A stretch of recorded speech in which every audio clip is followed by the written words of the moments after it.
சமீபத்திலங்க நீங்கள் எத்தனை பேர் இறை நம்பிக்கை கொண்டவர்கள் எனக்கு தெரியாது, ஏத்திஸ்டா கூட இருந்துட்டு போங்க. ஆனால் இயற்கைன்னு ஒன்று இருக்குல்ல, அதன் மீது நம்பிக்கை இருக்குல்ல நமக்கு, இல்லையா? அதன் மீது நம்பிக்கை இல்லாமல் இருக்க முடியாது. லா ஆஃப் அட்ராக்ஷன் ஒன்று இருக்குங்க. நான் சொல்கிறேன், நீங்கள் தேடி போங்க. இது இறை நம்பிக்கை சார்ந்தது அல்ல, இது பியூரா தொழில்நுட்பம் சார்ந்தது.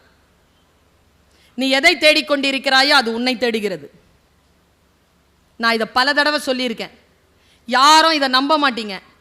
ஒரு ஸ்கூலில் காலேஜில் போய் ஃபஸ்ட் இயருக்கு பேசிட்டேன் தோழர், 17 years, அப்போ தான் +2 முடிச்சுட்டு வந்திருக்கான்.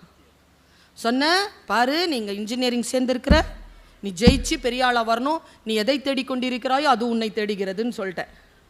ஒருத்தன் எழுந்து கத்துறான், நிஜமாவா மேடம்? நம்பலாமா மேடம்? நான் எதை தேடுகிறேனோ அது என்னை தேடுகிறதா? நானும் 3 வருஷமாக தேடிட்டு இருக்கேன். ஏய், நான் சொல்ல வந்தது வேறப்பா. விழுந்துருவோமானா விழுந்துருவீங்க. ஏன்னா விழுந்துருவோமோன்றதுக்கு நீங்கள் தேடிட்டு இருக்கிறீங்க, விழறதுக்கான விஷயம் உங்களை தேடிட்டு இருக்கு, அவ்வளோதான். தோத்துருவேன். எச்சரிக்கையாக இருக்கலாமே தவிர அச்சப்படக்கூடாது. எதன் மீது நீங்கள் ரொம்ப ஆழமா நீங்க பதிவு செய்கிறீர்களோ அந்த பதிவு உங்களை வந்து சேரும். உண்மை இது. நீங்க அதை எதுவா வேணாலும் வச்சுக்கோங்க. சமையல் சிறப்பாக இருப்பதற்காக தான் காரணம், நல்லா தூக்கம் வரதுக்காக தான் காரணம். எனக்கு பல நேரங்களில் புரியறது இல்லை. இன்னைக்கு கூட ஒரு அம்மா சொல்லுச்சு, என்கிட்ட ஒரு புக்கு பரிசு கொடுத்துச்சு, உங்க பேச்சை கேட்காம நான் தூங்குறதே இல்லைங்க. சொல்லும் போதே அந்த அம்மா கண்ணிலெல்லாம் கண்ணீர். ரொம்ப நன்றி மேடம். 10 வருஷமா கேட்குறேன் சார் இந்த வார்த்தையை. ஒரு நாள் கண்ணாடிக்கு முன்னால் போய் நின்று என் பேரை நானே சத்தமாக கூப்பிட்டு நான் இந்த வார்த்தையை கேட்டேன் கண்ணாடியில். தூங்க வைக்கவா பேசுகிற? தூங்குறேங்கிறாங்க அவங்க. உலகத்தில் எல்லா பெண்களும் கேட்டு பாருங்களேன், என் பேச்சை கேட்குறவங்க. உங்கள் பேச்சை கேட்காம நான் தூங்குறதே இல்லைங்க. உங்கள் பேச்சை என்னதான் ரகசியம் அது அப்படின்னு பார்த்தா, ஒரு பொண்ணு சான்யோன்னு ஒரு பொண்ணு துபாயில் இருக்கிறா, அவள் தான் எழுதியிருந்தா, இங்கிலீஷில் எழுதியிருந்தா. அதை அவள் சொன்னா, நீ ஆன்மாவுடன் பேசுகிறாய், உன் உயிரில் இருந்து பேசுகிறாய், அதில் பொய்யை கண்டுபிடிக்க முடியவில்லை. உனக்கு தெரியுமா உன் பேச்சு என்பது ஒரு தூக்க மாத்திரை? நீயுமா? சொல்றா, காலையிலிருந்து இந்த உலகம் உன்னால் ஒன்றும் முடியாது, நீ எதற்கும் லாயக்கற்றவள், நீ வெறும் உழைத்து போட மட்டுமே லாயக்கானவள், நீ எதற்குமே சரியா வரமாட்ட, நீ தோற்று போகவே பிறந்தவள், நீ என்னை நிராகரித்து என்னை கசக்கி பிழிகின்ற பொழுது என் ஆற்றலெல்லாம் வீணாக போகிறதே என்ற மன உளைச்சலில் தூக்கம் வராமல் நான் தவித்து படிக்கின்ற பொழுது இந்த தொலைபேசியில் நீ தோன்றுகிறாய். நீ சொல்கிறாய், இந்த உலகத்திலேயே பேரழகானவள் நீதான், உன்னுடைய ஆற்றல் தான் உன் வாழ்க்கையை வடிவமைக்கப் போகிறது, நீ தோற்கக்கூடாது, நஷ்டம் வரலாம், வாழ்க்கை எதிர்கொள், நாளை விடியல் உனக்காகத்தான் என்று நீ சொல்லுகின்ற பொழுது என் மனம் அமைதியாகிறது. நான் அடுத்த விடியலுக்காக காத்திருக்கின்ற பொழுது ஆழ் மன உறக்கத்தில் போகிறேன். ஒரு பாயிண்ட் இருக்கு, வாசிப்பு நம்மை ஆழ் மனதிலே சில எழுச்சியை வரவழைக்கும், சில அமைதியை வரவழைக்கும். சில முடிவுகளை எடுப்பதற்கு முன்னால் நமக்கு சில வார்த்தைகள், சில வாசிப்புகள் அவசியம். இந்த உலகத்தில் மிகப்பெரிய கிரிக்கெட் வீரன் வெஸ்ட் இண்டீஸ், அவன் சொல்றாங்க, நான் 300 பக்கமாவது ஒரு மாதத்திற்கு படித்து விடுகிறேன். வாசிக்கின்ற பழக்கம் கொண்டவர்களுக்கு முன்னால் இருக்கின்றவர்களுடைய பேச்சு எப்படி இருக்கிறது, ஏன் இப்படி இருக்கிறது என்பது புரிந்து போகும். நான் இப்படி சொல்றேன், நான் வாசிப்பாளரும் ஸ்போர்ட்ஸ் ரெண்டுத்துலையும் நான் இருக்கிறவர். நான் சொல்கிறேன், இந்த ரெண்டுத்தில் தான் 100% நீங்கள் இருக்க முடியும். ஓட்டப்பந்தயத்தில் ஓடும்போது வேறு எதை பற்றியும் யோசிக்க முடியாது, புத்தகத்தை வாசிக்கும் போது வேறு எதை பற்றியும் யோசிக்க முடியாது. 100% நீங்கள் இருக்க முடியும்னா வாசிப்பில் தான் நீங்கள் இருக்க முடியும். லா ஆஃப் அட்ராக்ஷன்ற ஒரு விஷயத்தை நான் சமீபத்தில் நினைத்து பார்த்து நான் உருகுகிறேன். மனதை தூய்மையாக வைத்துக் கொள்ளுங்கள், ஆழமான எண்ணங்களில் உறுதியாக இருங்கள். நான் உங்கள் எல்லாரையும் பார்த்து கேட்குறேன், எத்தனை பேருக்கு கார் ஓட்ட ஆசைங்க? இல்லை, வெக்கப்படாதீங்க. அதுவும் எப்படி தெரியுமா சார்? ஆடி கார் இல்லை, ஒரு பென்ஸ், மெர்சிடிஸ் பென்ஸ் ஒரு 80-90 வச்சுட்டு நல்ல சத்தமாக ஸ்டீரியோ போட்டுட்டு நல்ல கூலிங்கோட ஒரு வெஸ்ட் கோஸ்ட் ரோட்டில் எந்த ஒரு டிஸ்டர்பன்ஸ் இல்லாமல் அப்படியே ஓட்டிகிட்டு போனோன்னு எத்தனை பேருக்கு ஆசை? நல்ல கை தூக்குங்க. ஏன்னா நிறைய எல்லாருக்கும் ஆசை தான். ஏன் தெரியும், எங்கே தெரியுமா பிரச்சனை? இப்படி யோசிக்கிறவங்க தான். நம்ம சின்ன வயசுலேருந்தே நமக்கு யோசனை, சின்ன வயசுலேருந்தே நமக்கு கார் ஓட்டணும்னு ரொம்ப பேருக்கு ஆசை, வண்டி ஓட்டணும்னு ரொம்ப பேருக்கு ஆசை. ஆனால் என்னன்னா நம்மள 60% டிரைவர் ஆயிடுறோம். ஏன் தெரியுமா? ஆசைப்படுறோம், யார் கார அதை யோசிக்கிறது இல்லை, அதனால அது டிரைவர் ஆயிரும். நாம யோசிக்கும் போது எப்படி யோசிப்பீங்க? டீட்டெயிலாக யோசிங்க. என் காரு நான் சொந்தமாக சம்பாரிச்சு வாங்கினது, இந்த பிராண்டு, இந்த இது யோசனை வரணும் அப்படின்னு சொன்னாலே, இந்த ஒருமுகத்தன்மை வரணும்னாலே ஒருத்தருக்கு இந்த நவயுக காலத்தில் வாசிப்பு பழக்கம் தேவைப்படுகிறது. என் பையன் சொன்னாங்க, அவங்க அப்பாட்ட 5 வயசுல பல்லார்னு ஏதோ செஞ்சுட்டான்னு அடிச்சாரு. பையன் சூப்பராக சொன்னான். ஒரே வார்த்தை தான் சொன்னான், சைலண்டாக சொன்னான், அழற குரல்ல சொன்னான். ஆனால் சொல் முக்கியமானது. எனக்கு கொஞ்சம் விழிப்பு இருந்ததால் கேட்டேன், கோமா இருக்கும்போது அடிக்காதீங்கப்பா. நைட்டு சாப்பாடு கொடுக்கும்போது கேட்டேன், ஏண்டா தம்பி அப்படி சொன்னேன்? தப்பு தான் செஞ்சேன், கோமா இருக்கும்போது கூடுதலாக அடிச்சிடறாருமா. இப்போ புரியுதா? சொல் புரிகிறது இல்லையா? கோபமாக இருக்கின்ற பொழுது தண்டனை வழங்கக்கூடாது. வாத்தியார் கோபமா இருக்கும்போது பேப்பரை திருத்தக்கூடாது. தெரியுதா இல்லையா? அதுவும் முக்கியமா யார் மேல கோபமா இருக்கிறோமோ அவங்க பேப்பரை திருத்தவே கூடாது. வார்த்தைகள் நமக்கு புரிய தொடங்குகின்றன. இன்னும் ரொம்ப நல்லா சொல்றேன் பாருங்க. யார் கல்வியாளர்கள் தெரியுமா? யார் எந்த டோன்ல பேசினாலும் ப்ரொவோக் ஆகாம இருக்கிறோமோ அவங்க தான் கல்வியாளர்கள்.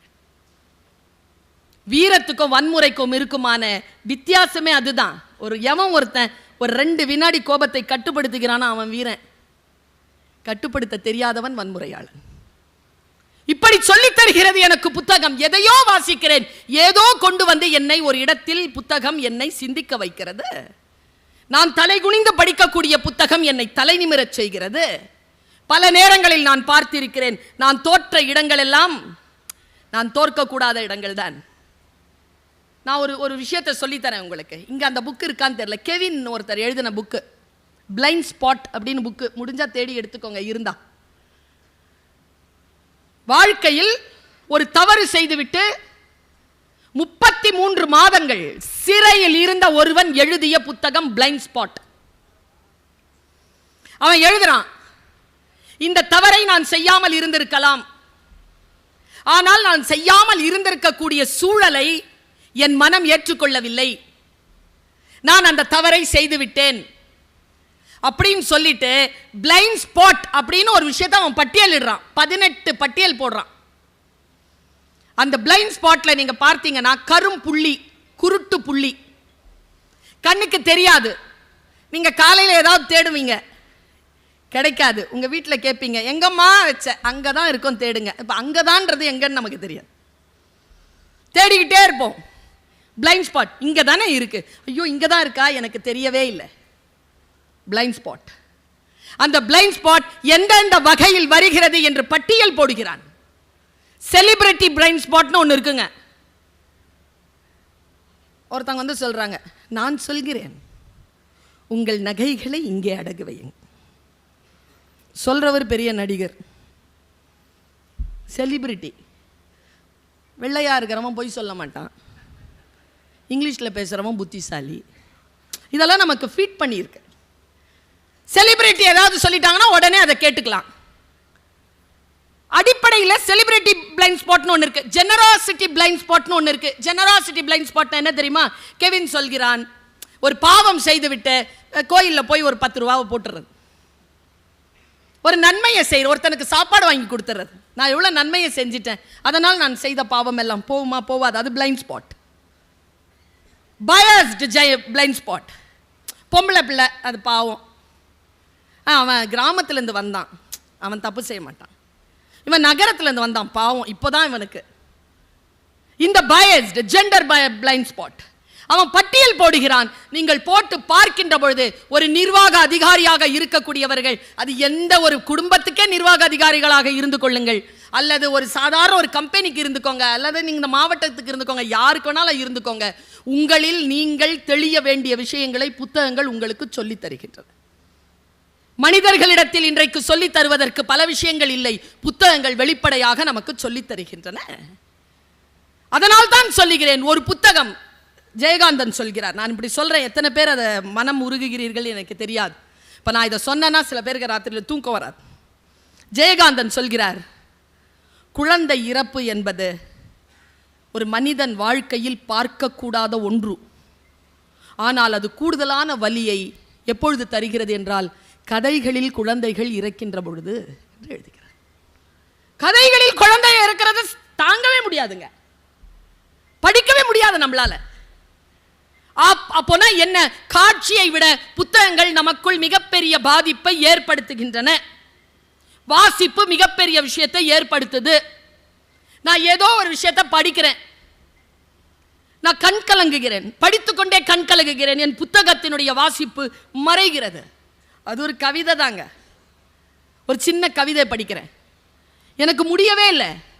நான் நேராக வண்டி எடுத்துட்டு ஒரு கடைக்கு போகிறேன், 2 கப்பு வாங்குறேன், 2 கப்பு வாங்குறேன், 2ல் தேநீர் வைக்கிறேன், 2ல் தேநீர் வச்சுட்டு முன்னால் ஒரு கப்பை வச்சுட்டு இந்த பக்கம் உட்காந்துட்டு குடிக்கிறேன். இன்றிலிருந்து ஒரு 18 வருஷத்துக்கு முன்னால் சூழல் அப்படி இருந்தது. என்ன கவிதை அது? உலகத்திலேயே மிகவும் கொடுமையானது நமக்கு நாமே தயாரித்துக் கொள்ளும் ஒரு கோப்பை தேநீர். மனசை என்னமோ பண்ணிருச்சு, மனசை என்னமோ பண்ணிருச்சு. அப்பொழுது உட்கார்ந்து எழுதுகிறேன். ஒரு போதையா வாங்கி தொடர்கதைகள் படிச்சுட்டு இருந்தோம். அதில் தான் பொன்னியின் செல்வன் ஜெயிச்சுது. நான்லாம் 8ஆம் கிளாஸில் படித்து முடித்தேன் வெங்கடேஷன்ஜி, பொன்னியின் செல்வனை 8ஆம் கிளாஸ். எனக்கு வந்தியத்தேவன் மேல் தான் ஃபஸ்ட்டு க்ரஷ்ஷு. என்ன ஒரு ஹேண்ட்ஸம் ஃபெலோ, அந்த வயசில் எப்படி இருக்கும் அந்த வாசனை, அந்த வாசிப்பின் வாசனை.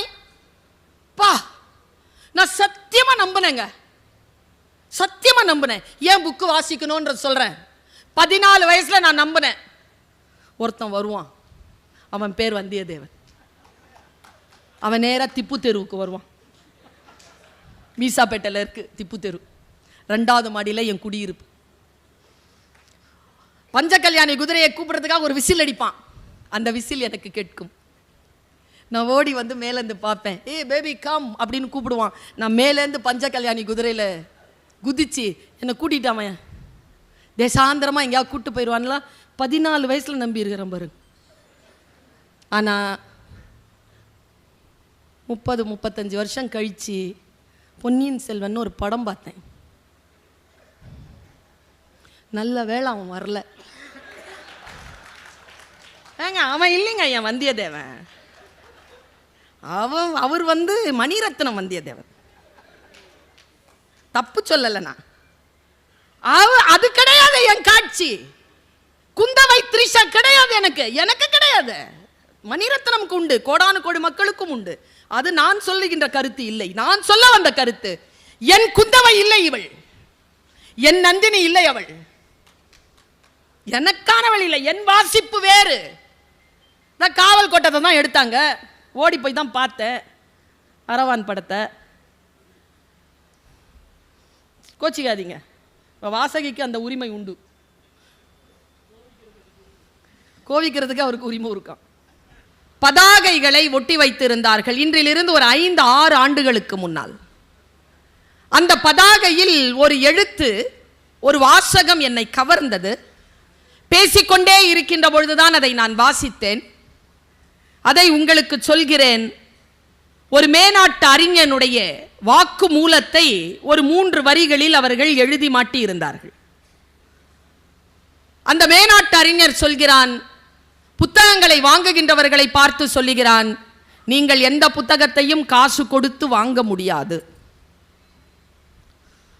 நான் யோசிச்சு பார்க்குறேன், நான் புக்ஸை காசு கொடுத்து தான் வாங்குவேன். இந்த மாதிரி மேடையில் பரிசு கொடுத்தால் ஒழிய, அது கூட புத்தக வெளியீட்டு விழா என்றால் அதற்குரிய காசை கொடுத்து விடுவது வழக்கம்.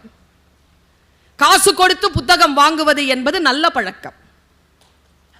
கடனாக மட்டும் அதை யாருக்கும் கொடுத்து விடாதீர்கள். என் நண்பன் சொன்னான், என்னிடம் இருக்கும் புத்தகங்கள் அனைத்தும் அப்படி வாங்கப்பட்டவைதான்.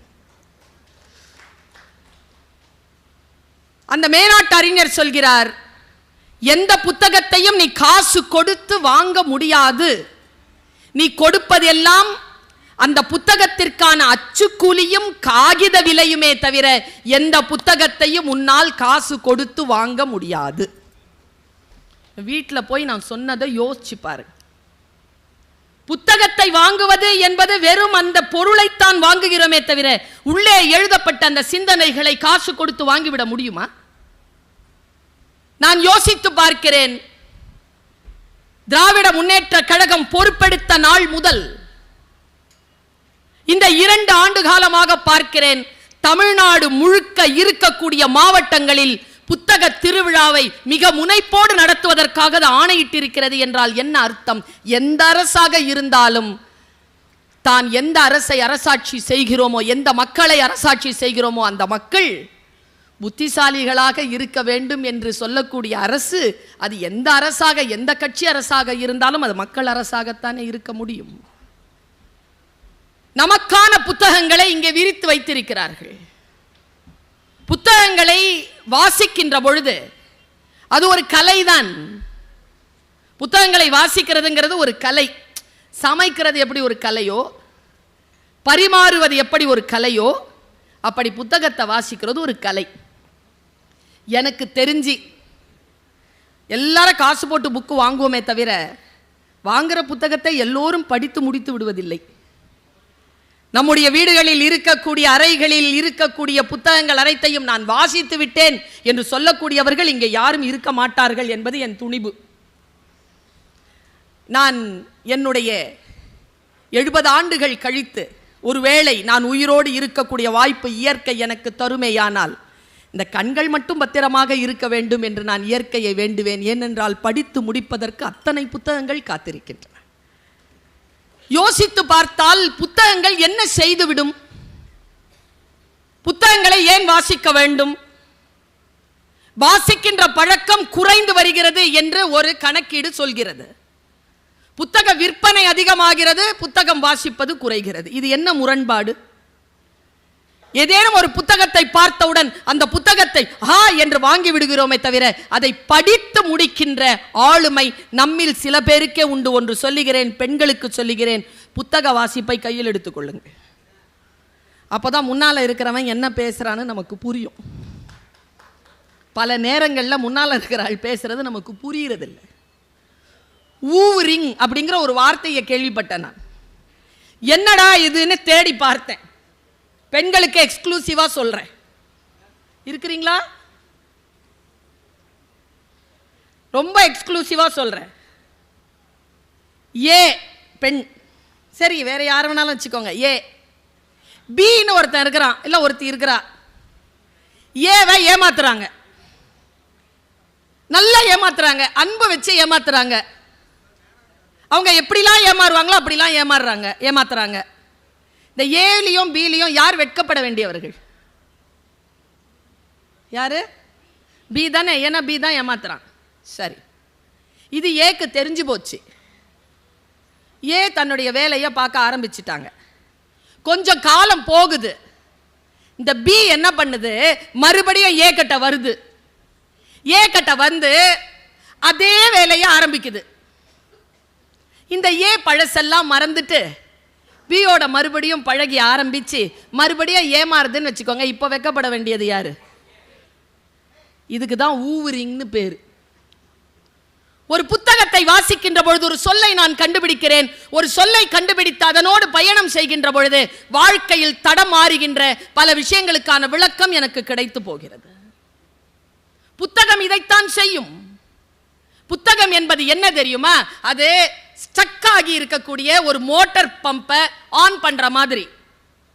ஆன் பண்ணணும்னா முதல்ல ஒரு சொம்புல இருக்கிற தண்ணியை போடுவாங்க நம்ம அண்ணன்மார்கள்லாம். போட்டு மூடி ஆன் பண்ணீங்கன்னா குபு குபுன்னு தண்ணி வெளியில வரும். முதல்ல எந்த தண்ணி வரும்? போட்ட சொம்பு தண்ணி வரும். அப்புறமா எந்த தண்ணி வரும்?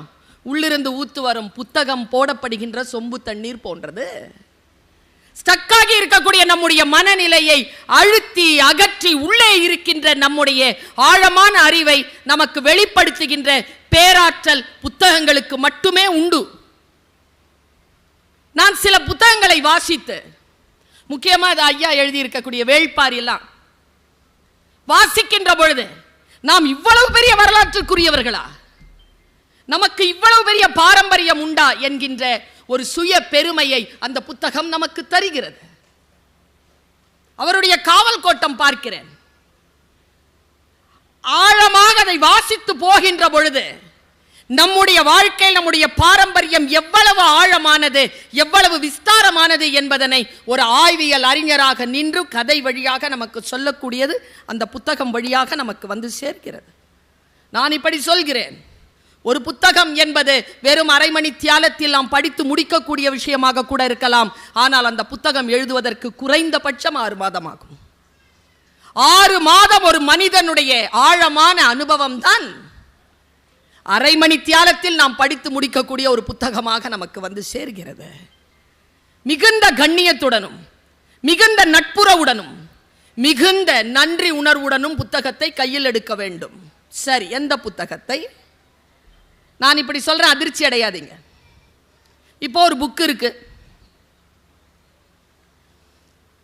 காலில் பற்றுச்சு, என்னப்பா பண்ணுவோம்? தொட்டு கும்பிடுவீங்களா? சரி, வழிபாட்டு மொழிகள் இருக்கு இல்லையா, சமஸ்கிருதம், அரபி, அதில் ஏதோ எழுதி கீழே ஒரு துண்டு பேப்பர் கிடக்குது, கால் பற்றுச்சு. அந்த மதம் சார்ந்தவர்கள் என்ன செய்வாங்க? எடுத்து, நான் மொழி ஆசிரியை, ஒரு புத்தகத்தை எப்படி வாசிக்கணுங்கிறத சொல்றேன். புத்தகத்தை வாசித்தால்தான் பல புத்தகங்களை காலையில் போட்டு மிதிக்க வேண்டும் என்கின்ற நிலையில் சில புத்தகங்கள் இருப்பது நமக்கு தெரியும். சில புத்தகத்தை கிழித்து நெருப்பில் போடலாம் என்பது தெரியும். மொழி என்பது உயர்ந்ததாக இருக்கலாம், ஆனால் அந்த மொழியினுடைய கண்டென்ட் இருக்குல்ல, அதுதான் பார்க்கப்பட வேண்டும். ஒருவேளை அரபியிலோ சமஸ்கிருதத்திலோ கெட்ட வார்த்தை எழுதி போட்டிருந்தாங்கன்னா வாசிக்க தான் தெரியுமே தவிர பொருள் தெரியாது. நம்மில் பல பேருக்கு பொருள் தெரிந்து வாசிப்பது, பல பேருக்கு வாசிக்கவே தெரியாது. வாசித்து பொருள் புரிகின்ற பொழுது நம்முடைய உலகம் மாறுகிறது. நான் இப்படி சொல்கிறேன், ஒரு மிகப்பெரிய அறிஞர்கள் புத்தகத்தை பற்றி என்ன பேசி இருக்கிறார்கள். நான் இங்க வரணுங்கிறதுனால கொஞ்சம் ஹோம்வொர்க் பண்ண. 1 கோடி ரூபாய் கிடைத்தால் என்ன செய்வீர்கள் என்று கேட்ட பொழுது ஒரு நூலகம் கட்டுவேன் என்று பதிலளித்தார் மகாத்மா. பெண்களின் கரண்டியை பிடுங்கி விட்டு புத்தகம் கொடுத்தால் போதும் என்றார் தந்தை பெரியார். 1 கோடி ரூபாய் கொடுத்தா என்ன பண்ணுவீங்கன்னு கேட்டதுக்கு இவங்கெல்லாம் இப்படி பதில் சொல்றாங்க. தனிமை தீவில் தள்ளப்பட்டால் என்ன செய்வீர்கள் என்று கேட்ட பொழுது புத்தகங்களுடன் மகிழ்ச்சியாக வாழ்ந்துவிட்டு வருவேன் என்று பதிலளித்தால் ஜவஹர்லால் நேரு.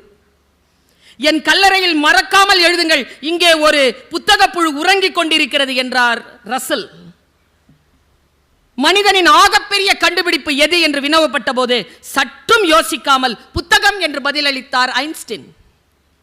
வேறு எந்த சுதந்திரமும் வேண்டாம், சிறையில் புத்தக வாசிப்பை மட்டும் அனுமதிக்க வேண்டும் என்றார் நெல்சன் மண்டேலா. பிறந்த நாளுக்கு என்ன வேண்டும் என்று கேட்டபொழுது புத்தகங்கள் வேண்டும் என்று தயக்கமின்றி லெனின் கூறிட குவிந்தன பல லட்ச புத்தகங்கள் என்று வரலாறு சொல்கிறது. புத்தகங்கள் நம்மை என்ன செய்யும் என்பதனை வாசித்து பார்த்தால் தான் புரியும். சுந்தர ராமசாமியினுடைய ஆண்கள் பெண்கள் குழந்தைகள் என்ற புத்தகத்தை நான் வாசிக்கின்ற பொழுது எனக்கு வயது 30. நான் சத்தியத்திற்கு சாட்சி சொல்கிறேன், அந்த புத்தகத்தை வாசித்துவிட்டு நான் 36 மணி நேரம் எதுவும் செய்யாமல் அமைதியாக உட்கார்ந்து இருந்திருக்கிறேன்.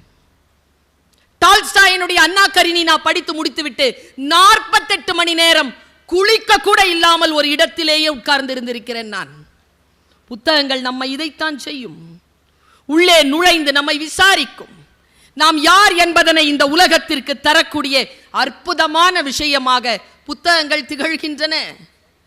வாசிக்கின்ற பொழுதுதான் மற்றவர்கள் சொல்லுவது வேறு, அதில் எழுதப்பட்டது வேறு நமக்கு தெரியும். நம்ம எல்லாரும் பேச்சில் மயங்கியவர்கள், வாசிக்கிற பழக்கம் குறைவு. நிறைய வாசிக்கிறவங்க பேச்சை கேட்க மாட்டாங்க, பார்த்துருக்கீங்களா? நிறைய வாசிக்கின்ற பழக்கம் யாருக்கு இருக்கிறதோ அவர்கள் யார் பேச்சை கேட்க வேண்டும், யார் பேச்சை கேட்க கூடாது என்று பிரித்தறியக்கூடிய ஆளுமை மிக்கவர்களாக இருக்கிறார்கள். நான் இப்படி சொல்கிறேன், ஆர்ப்பாட்டமாக பேசக்கூடியவர்கள், நகைச்சுவையாக பேசக்கூடியவர்கள் மீது நமக்கு நிறைய அபிப்பிராயங்கள் உண்டு, அவர்கள் மீது பேரன்பு உண்டு. நான் இன்றைக்கு ஒரு பேச்சாளராக உங்களுக்கு ஒரு ரகசியத்தை சொல்லிவிட்டு போகிறேன். ஆர்ப்பாட்டமாக பேசுகின்றவர்களை விட ஆர்ப்பாட்டமே இல்லாமல் அமைதியாக பேசுகின்றவர்களுடைய பேச்சை உன்னிப்பாக கேட்கக்கூடிய பழக்கத்தை ஏற்படுத்திக் கொள்ளுங்கள். அது இதைவிட பலனடிக்கக்கூடியதாக இருக்கும்.